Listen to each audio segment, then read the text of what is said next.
നമുക്കെല്ലാവർക്കും വളരെ താല്പര്യമുള്ളൊരു വിഷയമാണ് മാക്രോ ഫോട്ടോഗ്രാഫി. ചെറിയ ഒബ്ജക്റ്റുകൾ ഫോട്ടോ എടുക്കുക. നമ്മൾ പലപ്പോഴും നമ്മളെ എല്ലാ ഫോട്ടോഗ്രാഫി ഗ്രൂപ്പിലും നന്നായിട്ട് ആളുകൾ ഇഷ്ടപ്പെടുന്ന ഫോട്ടോയാണ് മാക്രോ ഫോട്ടോഗ്രാഫി.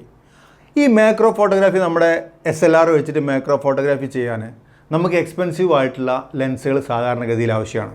നമ്മുടെ ആവശ്യത്തിനുള്ള 60mm 100mm 110mm മാക്രോ ലെൻസുകളൊക്കെ മാർക്കറ്റിൽ അവൈലബിൾ ആണ്. പക്ഷേ അത് ഭയങ്കരമായിട്ടുള്ള വളരെ എക്സ്പെൻസീവ് ആയിട്ടുള്ള ലെൻസുകളാണ് നമുക്ക് ഇന്ന് അവൈലബിൾ ആയിട്ടുള്ളത്. അതുകൊണ്ട് നമ്മുടെ അടുത്തുള്ള ഒരു സാധാരണ ഒരു APC ക്യാമറ, അതുപോലെ നമ്മൾ കിറ്റ് ലെൻസ് ഉപയോഗിച്ചിട്ട് നമുക്ക് എങ്ങനെ മാക്രോ ഫോട്ടോഗ്രാഫി ചെയ്യാം, അതിന് നമ്മൾ ഒരു ചെറിയ ഒരു ടെക്നിക്ക് ചെയ്താൽ മതി. അതെന്തൊക്കെയാണ്, എങ്ങനെ നമുക്ക് നമ്മുടെ കിറ്റ് ലെൻസ് ഉപയോഗിച്ചിട്ട് മാക്സിമം നല്ല രീതിയിൽ ഒരു പ്രൊഫഷണൽ ലെൻസ് ഉപയോഗിക്കുന്ന പോലെ ആയില്ലെങ്കിലും ഒരു മാക്സിമം നല്ല രീതിയിൽ ഒരു മാക്രോ ഫോട്ടോഗ്രാഫി ചെയ്യാം എന്നാണ് നമ്മൾ ഇന്ന് ഡിസ്കസ് ചെയ്യുന്നത്. ഞാൻ Nejmu with you for I shoot photography. അപ്പോൾ നമ്മൾ ആദ്യം ചെയ്യേണ്ടത്, നമ്മളെ കയ്യിലുള്ള 50mm ലെൻസോ കിറ്റ് ലെൻസോ എന്ത് തന്നെ ആയാലും അത് നമുക്ക് മാക്രോ ഫോട്ടോഗ്രാഫിക്ക് മാറ്റിയാണ് ചെയ്യേണ്ടത്. അതിന് നമ്മൾ ചെയ്യേണ്ട ഒരൊറ്റ കാര്യമേ ഉള്ളൂ, നമ്മുടെ ലെൻസ് ഊരിയിട്ട് നേരെ തല തിരിച്ചിടുക. അപ്പോൾ നമ്മളത് മാക്രോ ലെൻസായി. പിന്നെ മാക്രോ ഫോട്ടോഗ്രാഫിയിൽ നമ്മൾ ശ്രദ്ധിക്കേണ്ട കാര്യം, മാക്രോ ഫോട്ടോഗ്രാഫി നമ്മൾ ചെയ്യുമ്പോൾ നമുക്കറിയാം F നമ്പർ കൂട്ടുമ്പോഴാണ് നമുക്ക് കൂടുതൽ ഡെപ്ത് ഉള്ള പിക്ചറുകൾ കിട്ടുന്നത്, കൂടുതൽ ഫോക്കസ് ഏരിയ ഉള്ള പിക്ചറുകൾ നമുക്ക് കിട്ടുന്നത്. അപ്പോൾ അതിന് വേണ്ടിയിട്ട് നമ്മുടെ ലെൻസ് നമ്മൾ ഊരിക്കഴിഞ്ഞാൽ നമുക്ക് നമ്മുടെ ക്യാമറയുമായിട്ടുള്ള കണക്ഷൻ നഷ്ടപ്പെടും, കമ്മ്യൂണിക്കേഷൻ നഷ്ടപ്പെടും. അതുകൊണ്ട് തന്നെ നമുക്കതിൽ F നമ്പർ കൂട്ടാനൊന്നും പിന്നെ പറ്റില്ല. കാരണം എങ്ങനെയാണോ നമ്മൾ ഊരിയത് അതേ രീതിയിലാണ് നമ്മുടെ അപ്പർച്ചർ നിൽക്കുന്നത്.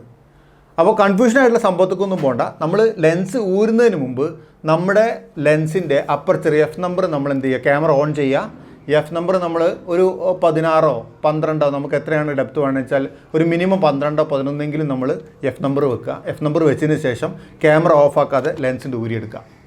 ലെൻസ് ഊരിയെടുത്ത് കഴിഞ്ഞാൽ F നമ്പർ ക്യാമറയിൽ സ്റ്റക്കായി. എത്രയാണ് നമ്മൾ വെച്ചാൽ അത് സ്റ്റക്കായി നിന്നു. അപ്പോൾ നമുക്ക് ആവശ്യത്തിനുള്ള F നമ്പർ കിട്ടി. ഇനി നമ്മൾ ചെയ്യേണ്ടത് നമ്മുടെ ലെൻസ് നേരെ തിരിച്ച് ക്യാമറ അറ്റാച്ച് ചെയ്യാണ്. അപ്പോൾ അതിന് നമുക്ക് ഈ ആമസോണിലും നമ്മുടെ ഓൺലൈൻ സ്റ്റോറുകളിലൊക്കെ നമുക്ക് റിവേഴ്സ് റിങ്ങുകൾ വാങ്ങാൻ കിട്ടും. നമ്മൾ ക്യാമറയുടെ ലെൻസിൻ്റെ അടുത്ത് റിങ് ഇടാം, അതിനെ ലെൻസ് തിരിച്ചിട്ട് അതിമിടുന്ന റിങ്ങുകൾ വാങ്ങാൻ കിട്ടും. പക്ഷേ അതിനൊന്നും നമ്മൾ ഓർഡർ ചെയ്യാനൊന്നും പോകേണ്ടെന്ന് ആവശ്യമൊന്നുമില്ല. അങ്ങനത്തെ ഒന്നും പോകേണ്ട ആവശ്യമില്ല. നമുക്ക് ടെക്നിക്കലായിട്ട് ചെയ്യാൻ പറ്റിയ കാര്യമുള്ളൂ. നമുക്ക് നേരെ ഈ ലെൻസ് ക്യാമറയുടെ മുകളിൽ വെച്ചിട്ട് നമുക്കൊരു ടാപ്പ് കൊണ്ട്, നന്നായിട്ടൊരു ടാപ്പ് കൊണ്ട് നമ്മുടെ അവിടെ ഫിക്സ് ചെയ്ത് വെച്ചാൽ മതി.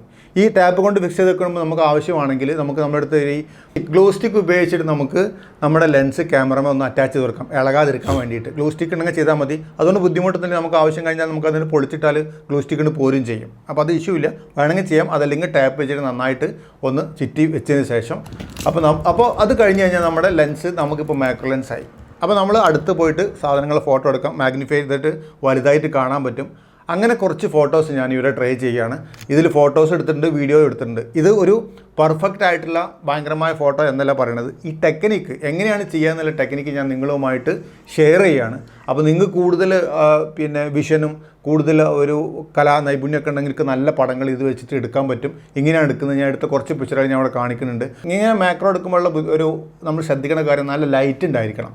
കാരണം നമ്മൾ F നമ്പർ ഓൾറെഡി ക്ലോസ് ചെയ്ത് കഴിഞ്ഞാൽ നമുക്ക് ആവശ്യത്തിനുള്ള ലൈറ്റ് കിട്ടാൻ വേണ്ടിയിട്ട് നന്നായിട്ട് ലൈറ്റപ്പ് ചെയ്യണം. അല്ലെങ്കിൽ പുറത്തൊക്കെ പോയിട്ട് ഡേ ലൈറ്റിലാണ് ഇങ്ങനത്തെ സാധനം എടുക്കാൻ പറ്റുക. അകത്താണ് നമ്മൾ നന്നായിട്ട് ലൈറ്റപ്പ് ചെയ്തിട്ട് വേണം ഇങ്ങനത്തെ പടങ്ങൾ എടുക്കാൻ. അപ്പോൾ നിങ്ങൾക്ക് ഇഷ്ടമുള്ള രീതിയിൽ നിങ്ങൾക്ക് ഇഷ്ടമുള്ള മാക്രോ ഫോട്ടോഗ്രാഫി എങ്ങനെയാണെന്ന് വെച്ചാൽ ഇതുകൊണ്ട് നമുക്ക് പ്രാക്ടീസ് ചെയ്യാൻ പറ്റും. ഇനി നിങ്ങൾക്ക് പ്രൊഫഷണലായിട്ടാണ് മാക്രോ ഫോട്ടോഗ്രാഫി നിങ്ങൾ പ്രൊഫഷണലായിട്ട് എടുക്കണമെങ്കിൽ ഇതുപോലുള്ള പല ലെൻസുകളും നമുക്ക് മാർക്കറ്റിൽ അവൈലബിൾ ആണ്. നിങ്ങൾക്ക് ക്യാമറയ്ക്ക് പറ്റിയ മാക്രോ ലെൻസുകൾ മാർക്കറ്റിൽ അവൈലബിൾ ആണ്. അത് വാങ്ങിയിട്ട് യൂസ് ചെയ്യാൻ പറ്റും. അപ്പോൾ എല്ലാവർക്കും നമ്മൾ പൈസ ചിലവാക്കാതെ ഇപ്പോൾ വീട്ടിലിരിക്കുകയാണല്ലോ. അപ്പോൾ ഈ ഒരു ടെക്നിക്ക് ഇഷ്ടപ്പെട്ടെന്ന് തോന്നുന്നു.